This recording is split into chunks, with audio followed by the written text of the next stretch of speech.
जय श्री राधे।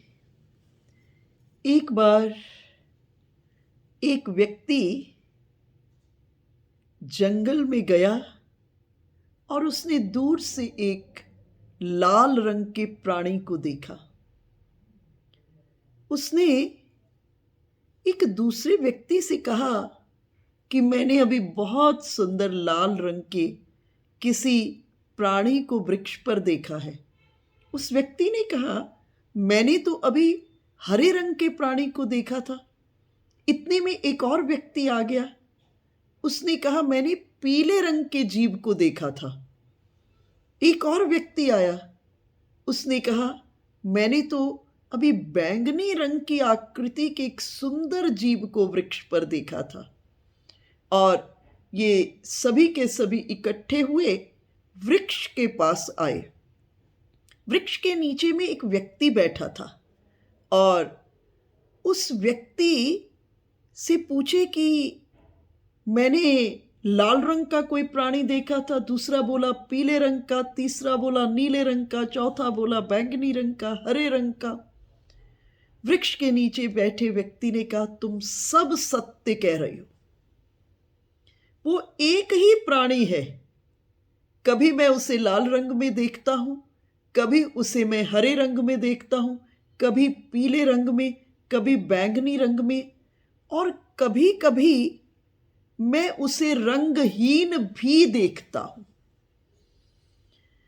देखो, जो व्यक्ति वृक्ष के नीचे बैठा है, वृक्ष के पास बैठा है और जो वृक्ष को देखता रहता है, वो उस प्राणी की बदलने वाली विभिन्न अवस्थाओं से परिचित है। इसी तरह से जो परमात्मा के चिंतन में रहता है, जो परमात्मा के करीब बैठता है, परमात्मा को अनुभव करता रहता है, तो वो जानता है परमात्मा निराकार भी है और परमात्मा साकार भी है। वो प्रत्येक अवस्था के भीतर में, कण कण के भीतर में परमात्मा को अनुभव करता है। वो सत्य को जानता है। शेष जो परमात्मा के करीब नहीं है, जिसने अनुभव नहीं किया परमात्मा को, वो लोग झगड़ते रहते हैं, परमात्मा ऐसे ही है, परमात्मा ऐसे ही है और परमात्मा ऐसे ही है। श्रीमद् भागवत में जब कृष्णचंद्र गोपियों के वस्त्रों को जमुना जी के किनारे से उठा लेते हैं, चीरहरण लीला, गोपियां ब्रह्म मुहूर्त में जमुना जी में जाती हैं, वस्त्र उतार कर किनारे पर रख देती हैं, जमुना जी में निर्वस्त्रा स्नान करती हैं और गोपियां पुनः स्नान के उपरांत वस्त्र पहन लेती हैं। भगवान इस लीला के माध्यम से गोपियों को बहुत बड़ा ज्ञान और हम आप जैसे साधारण जीवों को बहुत बड़ी शिक्षा दे रहे हैं। शिक्षा दे रहे हैं पवित्र सरोवरों में, पवित्र नदियों में, सार्वजनिक स्थानों पर निर्वस्त्र स्नान नहीं करना चाहिए, लेकिन गोपियों को बहुत बड़ा ज्ञान दे रहे हैं। भगवान गोपियों के वस्त्रों को उठाए और जमुना जी के किनारे पर तमाल के वृक्ष के ऊपर में भगवान बैठ गए। गोपियां स्नान के उपरांत वस्त्रों को खोजने लगी और दृष्टि गई कि वृक्ष पर कृष्णचंद्र उन सबके वस्त्रों की पोटली बना करके बैठे हुए। गोपियों ने अनुनय विनय किया। गोपियों ने कहा, ठाकुर हमें हमारे वस्त्र लौटा दो। भगवान ने कहा, गोपियों पहले जल से बाहर आओ, मुझे पंचांग प्रणाम करो, फिर मैं तुम्हें तुम्हारे वस्त्र लौटाऊंगा। गोपियों ने कहा, ठाकुर देख नहीं रहे हो, हम निर्वस्त्रा हैं, आप पहले हमें हमारे वस्त्रों को लौटा दें, हम उन्हें धारण करके फिर आपको प्रणाम करते हैं। भगवान इस जगह गोपियों को बहुत बड़ा ज्ञान दिए। कहे, गोपियों तुमने मुझे सीमा के भीतर में बांध दिया है। माथे पर मोर पंख, गले में गुंजा वतंश, वैजयंती की माला, कटी पर पीतांबरी और अधरों पर मुरली धारण किए हुए ऐसे ही कृष्ण है। सुनो गोपियों, मैं सीमा में नहीं बंधा हूं। सीमा में तो हम सब बंधे हैं। परमात्मा की विशेषता है वो असीम है। भगवान ने कहा, गोपियों तुमने मुझे सीमा में बांध लिया, इसलिए तुम मुझे इस जल में नहीं अनुभव कर रही हो। ये जल भी मेरा ही रूप है। भगवान की वाणी से खंग वायु अग्निम सलिलम महिम च ज्योतिषिषित्वानि दृशो द्रुमादिनी सरित समुद्रांश्च हरे शरीरम। ये आकाश, ये वायु, ये जल, ये पृथ्वी, ये अग्नि उस ब्रह्म का विराट शरीर है। लेकिन हमने तो ठाकुर जी को सीमा में बांध दिया। माथे पर मोर पंख, गले में गुंजा वतंश, वैजयंती की माला, कटी पर पीतांबरी, अधरों पर वेणु धारण किए हुए ऐसे ही कृष्ण है। हमने सीमा में बांध दिया उस ब्रह्म को, लेकिन वो परमात्मा सीमा में बंधा नहीं है। तो और जब गोपियों को ने इस भगवान की इस वाणी को श्रवण किया और श्रवण करने के बाद देह भाव से गोपियां मुक्त हुई और गोपियां जमुना जी के अनंत जल कणों में अनंत कृष्ण रूपों का दर्शन करने लगी। देह भाव से मुक्त हो गई, बाहर आई, प्रणाम किया और कृष्णचंद्र वरदान दिए, आने वाली रात्रियों में मेरा तुम्हारा मिलन होगा। चिरहरण लीला के ठीक 1 बरस के बाद रास लीला हुई। इसी तरह से जो व्यक्ति सत्य को जानता है, अर्थात जैसे वो व्यक्ति वृक्ष के करीब बैठा था और उसने उस जीव की बदलती हुई विभिन्न अवस्थाओं को अनुभव किया था, इसी तरह जो व्यक्ति परमात्मा के करीब बैठा हुआ है और जिसके अनुभव के विषय में परमात्मा प्रवेश कर गए हैं, वो जानता है परमात्मा साकार भी है, निराकार भी है। लेकिन इससे ऊपर परमात्मा साकार है, निराकार है और साकार और निराकार दोनों से परे भी है, और ये भगवान ही जानते हैं। देखो, अग्नि का कोई आकार नहीं होता, लेकिन जब वो अग्नि अंगारों में परिवर्तित हो जाती है तो उन अंगारों के विभिन्न आकार दिखाई देते हैं हम आपको। इसी तरह से परमात्मा भी निराकार भी है और परमात्मा साकार भी है। आप देखेंगे सूर्य को, तो यहां से हम देखते हैं नीचे से पृथ्वी पर, तो सूर्य एक गोल थाली की तरह से दिखाई देता है। लेकिन सूर्य तो इस पृथ्वी से कई गुना बड़ा है, लेकिन दूरी होने के कारण हम पृथ्वी पर और सूर्य और पृथ्वी से जब हम देखते हैं सूर्य को, दूरी होने के कारण हम उसको एक छोटे से रूप में अनुभव करते हैं। इसी तरह से परमात्मा की से दूरी होने के कारण वो हमसे दूर नहीं है, लेकिन जब जगत में आते हैं और त्रिगुणात्मिका माया के प्रभाव में आते हैं तो हम अपने को उनसे दूर अनुभव करते हैं।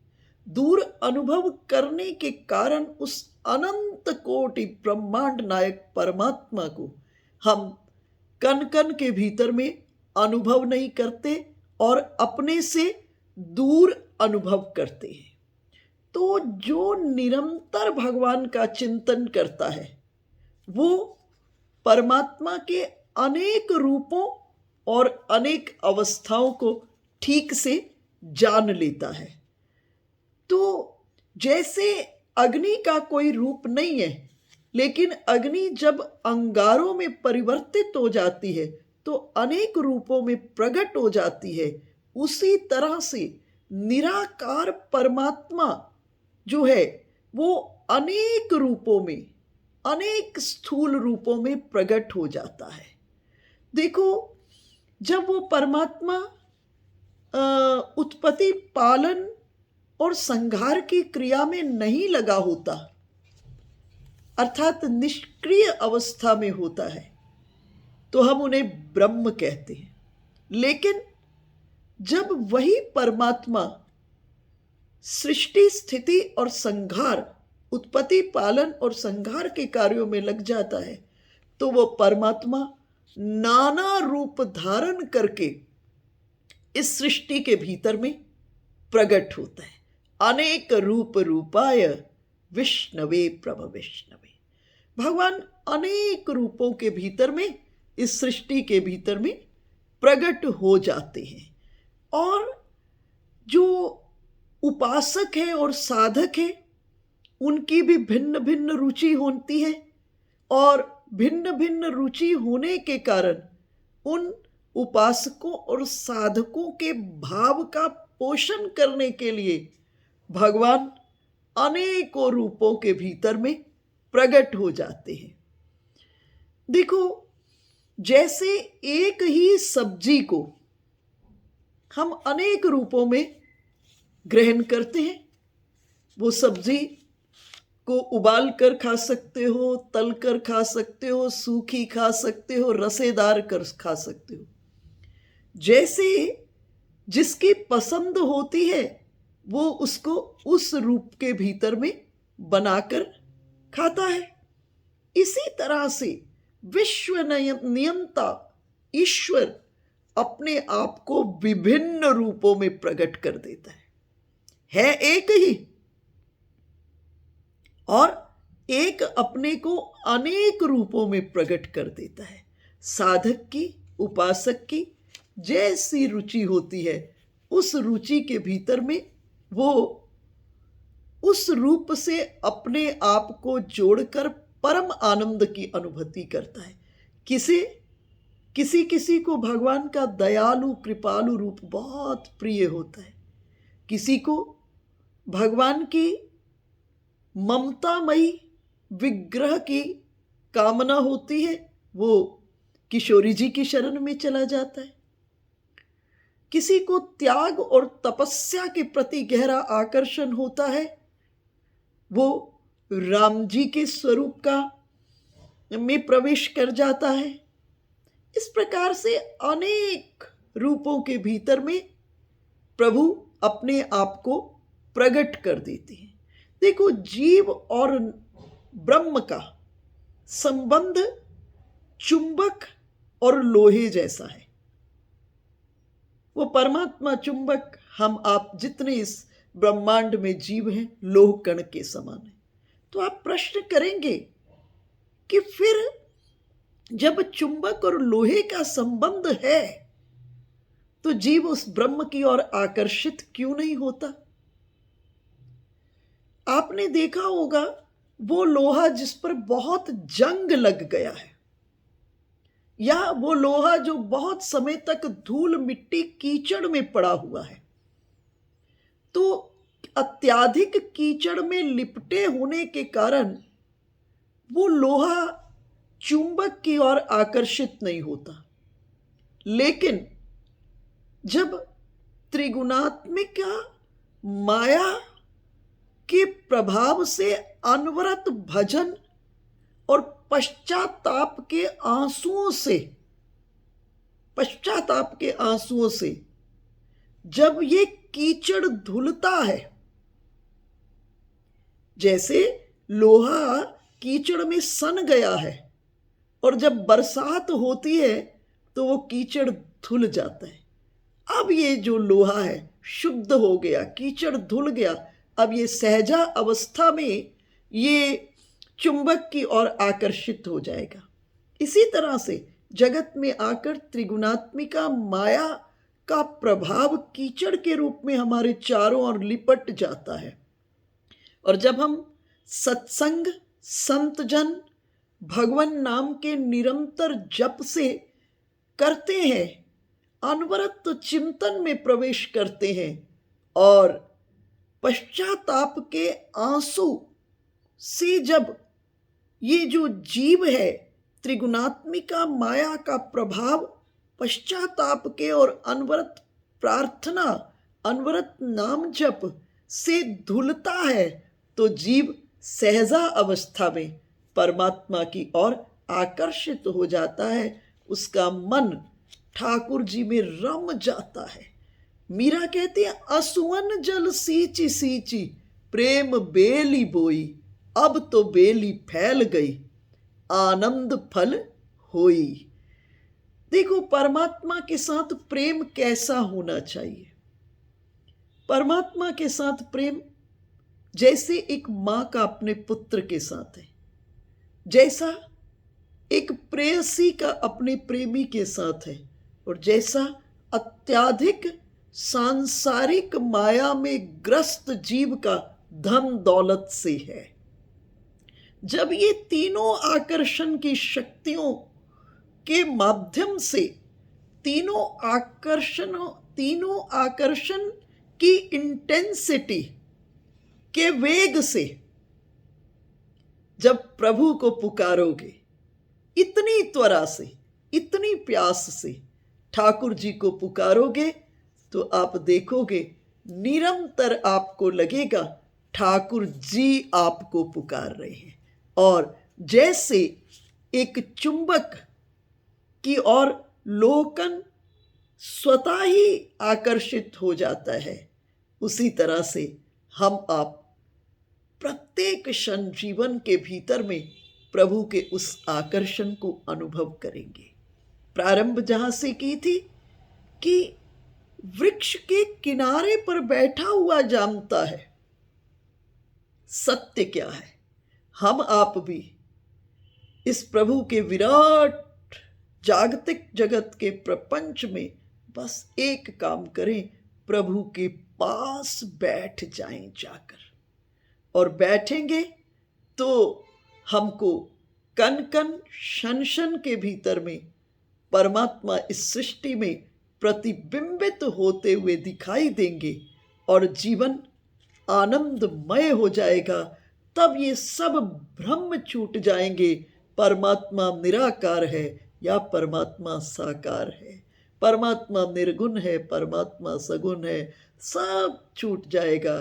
कन कन और शन शन के भीतर में, हर स्वर के भीतर में, हर स्वर के भीतर में आपको परमात्मा का ही स्वर सुनाई देगा।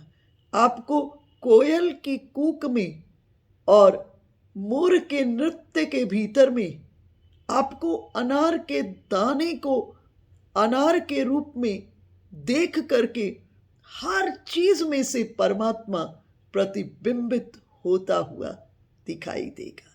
तथास्तु। जय श्री राम।